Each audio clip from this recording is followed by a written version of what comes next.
नमस्कार दोस्तों आज जिस स्टॉक की मैं चर्चा करने वाला हूँ उस स्टॉक के ऊपर बात मैंने बहुत समय से नहीं की है और उसके विपरीत इस स्टॉक के ऊपर जो आप कह सकते हैं क्वेश्चंस हैं, जो कमेंट्स हैं, जो इश्यूज हैं और जो परेशानियां हैं वो बहुत ज़्यादा हैं।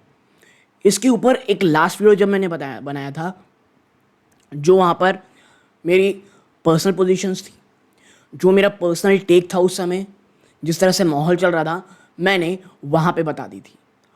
और अब जब एक बड़ी खबर निकल के आई है, क्योंकि देखिए ये जो स्टॉक है ना, निवेशक इसमें दो तरह के फंसे हुए हैं। पहले वो हैं जो इतने ज़्यादा ऊपरी स्तरों पे हैं दोस्तों, जिन्हें ये समझ में नहीं आ रहा। वो आप सुने होंगे एक कहावत, सांप और छछूंदर की, ना निगलते बनता है ना उगलते बनता है। वही हाल उन लोगों का कि वो इतने ज़्यादा ऊपरी स्तरों में फंस चुके हैं कि वहाँ तक स्टॉक को जाने में पता नहीं अभी कितना ज़्यादा समय लगने वाला है। और दूसरे वो हैं जो बहुत ज़्यादा आप कह सकते हैं मिडिल में हैं, कि अगर यहाँ से स्टॉक कोई अच्छी खबर आ जाती है, क्योंकि एक बात तो समझिए, इस स्टॉक स्पेसिफिक के ऊपर जो भी प्रॉब्लम्स होनी थी, जो भी कह सकते हैं नेगेटिविटी होनी थी, वो ऑलरेडी प्राइजन तो हो चुकी है। और अब जो है कंपनी के Q4 के जो नंबर आने वाले हैं, उसके पहले निवेशक बहुत ज़्यादा आप कह सकते हैं नर्वस फील कर रहे हैं।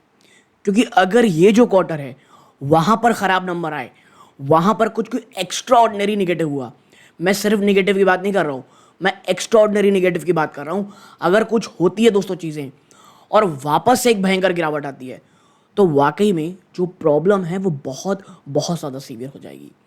तो इसी के ऊपर चर्चा करेंगे, कब इसके Q4 के नंबर आने वाले हैं, नंबर से क्या उम्मीदें होने वाली हैं, और क्या जो तमाम निगेटिविटी प्राइजिंग हो चुकी है और क्या वाकई अब अच्छे दिन आने वाले हैं। ऐसे बहुत सारे सवालों के जवाब इस एक वीडियो में देने की कोशिश करूंगा। लेकिन आगे बढ़ने से पहले दोस्तों, अगर आप इस चैनल पहली बार आए हैं, प्लीज़ चैनल को सब्सक्राइब करें, वीडियो को लाइक करें।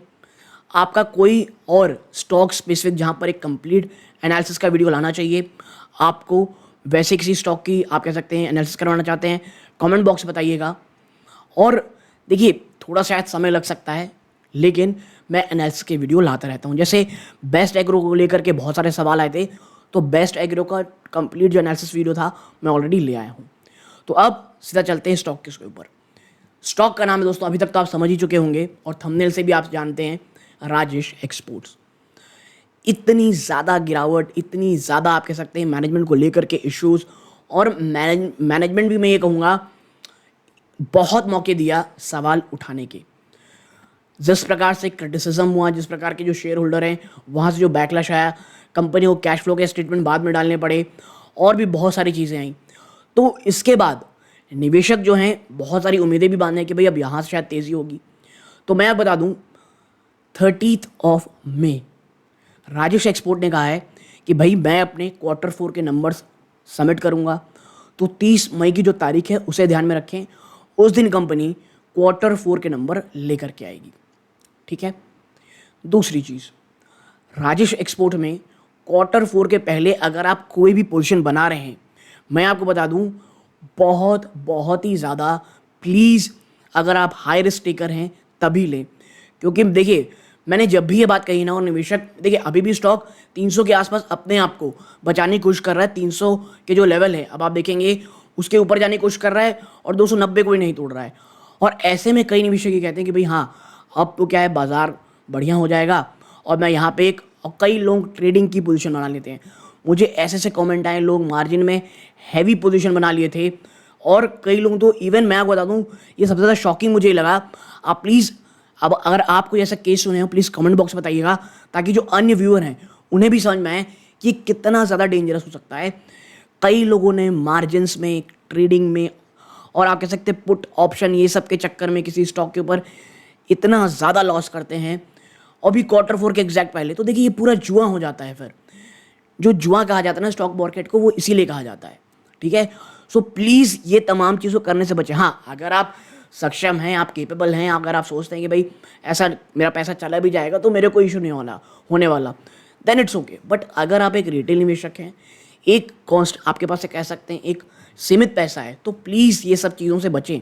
ठीक है। Q4 के पहले कोई भी नई पोजीशन बनाने से पहले प्लीज़, इसलिए मैं फिर कह रहा हूँ, बचिएगा। क्योंकि कुछ ऐसे स्टॉक के जब मैं कमेंट पढ़ा हूँ ना, तो मुझे लगता था ये, मैं जब ये बात कहता हूँ तो लोग कह सकते हैं, कई बार ये कमेंट कर सकते हैं कि भाई ये तो बहुत ही आसान बच्चों की चीज़ें हैं, इसके बारे में चर्चा क्यों कर रहे हैं। लेकिन इतने ज़्यादा भयंकर केसेस जब मैंने देखे, मैंने कहा ये तो सीधा सीधा जुआ है। सो प्लीज़ मार्केट में जुए से बचें, ठीक है। एनालिसिस कर सकते हैं, आराम से एक्यूमुलेट करें स्टॉक के ऊपर। लॉस होना, थोड़ा बहुत लॉस होना, इवन थोड़ा ज़्यादा लॉस हो जाना चलता है।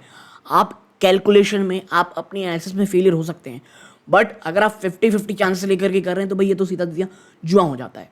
तो ये बात हो गई।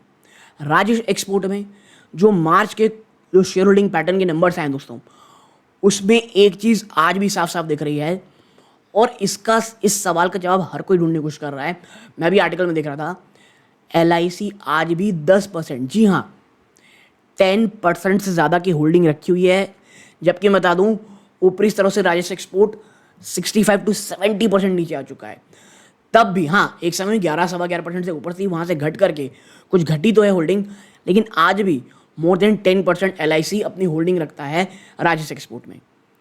तो ये एक चीज़ है जो आपको ध्यान में रखनी है। और मुझे ऐसा लगता है इतनी गिरावट के बावजूद अगर LIC नहीं बेचा है तो आगे भी नहीं बेचने वाली। तो ये एक छोटा सा पॉजिटिव संकेत है, और मैं छोटा सा इसलिए कह रहा हूँ कि मैं इस पर 100% रिलाई नहीं कर सकता। छोटा संकेत है कि शायद यहाँ से चीज़ें अच्छी होती हुई दिखाई देंगी। एक और चीज़, रिटेल निवेशक, अगर आप पब्लिक शेयर होल्डिंग देखेंगे जाकर के, वो अभी भी बढ़ रही है, यानी रिटेल निवेशक आज भी राजेश एक्सपोर्ट को खरीद रहा है। और देखिए कल अगर खबर आती है ना, LIC अपना स्टेक बेच रहा है 1%, 2%, इतनी ज़ोर से गिरावट होगी ना, और फंसेंगे at the end of the day कौन, आपके और मेरे जैसे रिटेल निवेशक। तो ये तमाम चीज़ों को आप ध्यान में रखिएगा कोई भी जब आप पोजीशन बना रहे रहते हैं, ठीक है। और एक चीज़ कि राजेश एक्सपोर्ट में इस बार अगर थोड़े भी अच्छे नंबर्स आते हैं, यानी आप कह सकते हैं प्रॉफिट में एक अच्छी जंप आती है, तो आप देखेंगे स्टॉक में एक बहुत शानदार रैली देखने को मिलेगी। क्योंकि बहुत सारी नेगेटिविटी, बहुत सारे इश्यूज ऑलरेडी इसने अपने शेयर प्राइस में प्राइसिंग कर चुके हैं दोस्तों, ठीक है। तो ये चीज़ें हैं, बट ये एक रिस्की स्टॉक है। और वो निवेशक, क्योंकि देखिए राजेश एक्सपोर्ट में ना यार, मैनेजमेंट तो वाकई मैं एक बात ज़रूर कहूँगा, LIC अगर 10% ऊपर का स्टेक रखती है तो उन्हें एटलीस्ट राजेश एक्सपोर्ट के जो भी प्रमोटर कह लिया, जो भी हैं, उनको कहना चाहिए भाई अपनी आप एनुअल रिपोर्ट सही से डालो। कैश फ्लो स्टेटमेंट आपको जब तक बैकलैश नहीं आता, आप उसके बारे में चर्चा ही नहीं करते हो। तो इस प्रकार की चीज़ें। और मैं उन निवेशकों से, आप कह सकते हैं उन लोगों में से बिल्कुल नहीं हूँ जो किसी भी स्टॉक कह दो नहीं आपको बिल्कुल खरीदने की जरूरत नहीं है, घटिया स्टॉक है, ये है, नहीं। हर स्टॉक जो रहता है दोस्तों, वो एक रिस्क फैक्टर में रहता है। क्योंकि राजेश एक्सपोर्ट को अगर आप इसके 52 वीक लो से देखोगे तो वहाँ से भी 14% रिटर्न दे चुका है। जी हाँ, 52 वीक लो से राजेश एक्सपोर्ट भी 14% रिटर्न दे चुका है। तो वो कहा जाता है ना कि खराब घड़ी भी दिन में 2 बार सही वक्त बताती है। लेकिन भाई उस बॉटम को भी पकड़ने की होना चाहिए आपको क्षमता, और बॉटम जैसा मैंने कहा कोई नहीं जानता, ना आप, ना मैं, ना कोई। और अगर वो जान रहा है तो उस आदमी से दूर रहो, कि आज नहीं तो कल उसको सेबी पकड़ लेगी, ठीक है। तो ये चीज़ें हैं। बट हाँ, राजेश एक्सपोर्ट में मैं इतनी चर्चा इसलिए भी कर रहा हूँ दोस्तों, क्योंकि कमेंट इतने ज़्यादा थे, बहुत सारे सवाल थे, मुझे लगा इस एक वीडियो में तमाम जो सवाल हैं उनके जो जवाब हैं देने बहुत ज़्यादा ज़रूरी हैं। और देखिए आज का दिन बहुत ही अच्छा होने वाला है। आज Sumitomo chemical, TVS supply chain, इनके Q4 के नंबर्स आने वाले हैं। एक और सवाल था कि भाई किस नंबर के किस कंपनी कब रिजल्ट आने वाले हैं, ये कैसे पता चलता है। अगर आप चाहते हैं मैं इसके ऊपर बात करूं तो कमेंट बॉक्स बताइएगा, इसके ऊपर एक शॉर्ट बना करके मैं डाल दूंगा, जिससे आपको समझ में आएगा कि अगर आपको जानना है कि कौन सी कंपनी का कब रिजल्ट आने वाला है, ये कैसे पता चलता है और आप कैसे ढूंढ सकते हो दोस्तों, ठीक है। तो इसके ऊपर ही वीडियो मैं लेकर के आऊँगा। और अब देखिए, अब तो बस सब रिजल्ट खत्म होने वाले हैं। कल 29 तारीख होगी, माफ़ कीजिए कल 28 तारीख होगी।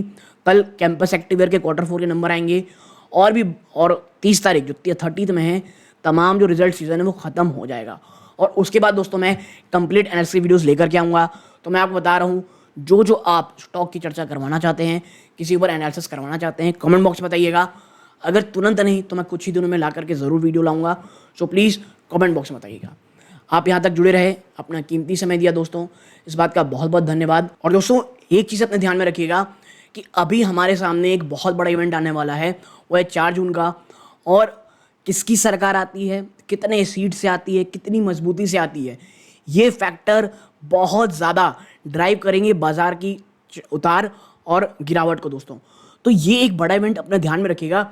और कोई भी स्टॉक में, चाहे वो बुलिश बहुत ज़्यादा चल रहा हो या कैसे भी चल रहा हो, ये एक इवेंट से वो नहीं बचेगा, उसके इफेक्ट से, चाहे वो नेगेटिव हो या पॉजिटिव हो।